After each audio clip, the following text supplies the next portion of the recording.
قبول بگردان. الحمد لله رب العالمين والعاقبة للمتقين والصلاة والسلام على رسوله محمد وعلى آله وأصحابه وذرياته وأهل بيته أجمعين. يا حنان يا منان يا بديع السماوات والأرض يا ذا الجلال والإكرام يا ذا الجلال والإكرام يا ذا الجلال والإكرام يا رحمن يا رحيم يا أرحم الراحمين. ربنا ظلمنا أنفسنا وإن لم تغفر لنا وترحمنا لنكونن من الخاسرين.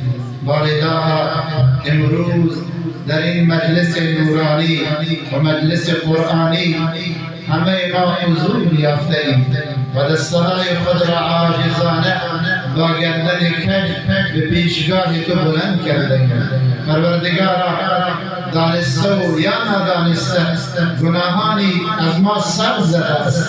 پروردگارا، تو از آن با خبری. ربا، تو ذات غنی، ذات بزرگواری، قلم عفو بر گناهان ما بکش. ربا، گناهان صغیره و کبیره ما را مورد عفو و بخشش خودت قرار بده. پروردگار، زمانی که ما به کرده‌های خود می‌نگریم، به کردارهای خود می‌نگریم، به اعمال قبیح و بد خود می‌نگریم، شرممان می‌آید، شرمنده می‌شویم و فقط امید ما به دروازه رحمت تو است. پروردگارا، رحمت‌های خاصت را بر ما نازل بفرما. وجود ما را از کبر، غرور، حسد، کینه پاک بگردان. دلهای ما را صاف بگردان، مانند آینه شفاف بگردان. ربا، ما بندگان عاجز تو هستیم. پروردگارا، دعاهای ما را میشنوی، از خواسته های ما خبر داری، از مشکلات ما خبر داری. مشکلات ما را حل بفرما و به خواسته های دینی و دنیوی ما را برسان. ربا، کسانی که مریض دارند مریضایشون را شفا بده. کسانی که نادارند ربا، رزق و روزی و سرمایه حلال نصیبشان بگردان. علماء ما را، حفاظ کرام ما را حفاظت بفرما.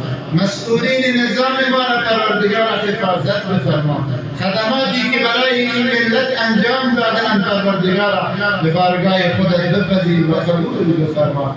و عزیزان ما که امروز برای حج ثبت نام کردند، نامه‌های آنها برای ادای مناسک حج بیرون شده است، پروردگار آنها را صحیح و سالم به حرمین شریفین برسان. دعاهای آنها را در حق ما و در حق همه مسلمین قبول بفرما.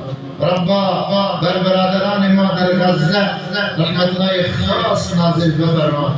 آنها را دستگیری بکن، شهادت شهدایشان را قبول بفرما. و عزیزان ما که امروز در فلسطین از سوی اسرائیل دارند اعدام میشوند، پروردگار این اسرائیل را از سر روزگار هستیم محو بفرما. ربا، تو قادر مطلقی، توانایی و قدرت محو کردن آن را داری و همچنین فرعون بزرگتر از آن ترام و آیادی شد که امروز برای از بین بردن مسلمین دارن نقشه میکشن. پروردگار، نقشه های شوم آنها را برباد بگردن. پروردگار، مناطق آنها را به وسیله سیلابها و به وسیله فرشتگان معزز خود آنها را پروردگار زیر و زبر بگردن و مسلمین را از ظلم آنها رهایی کنی.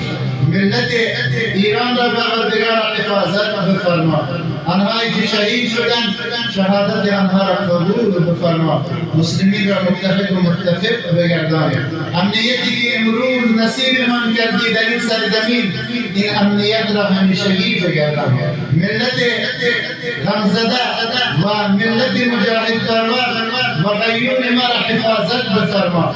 مشکلات اقتصادی و تجاری آنها را رب حل بفرما. حفاظ ما که امروز حافظ قرآن شدند، حافظان با عمل بگردان.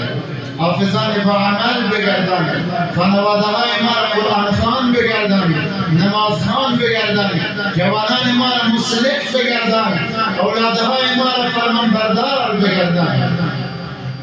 ربنا تقبل منا انك انت السميع العليم وتب علينا انك انت التواب الرحيم. سبحان ربك رب العزة عما يصفون وسلام على المرسلين الحمد لله رب العالمين.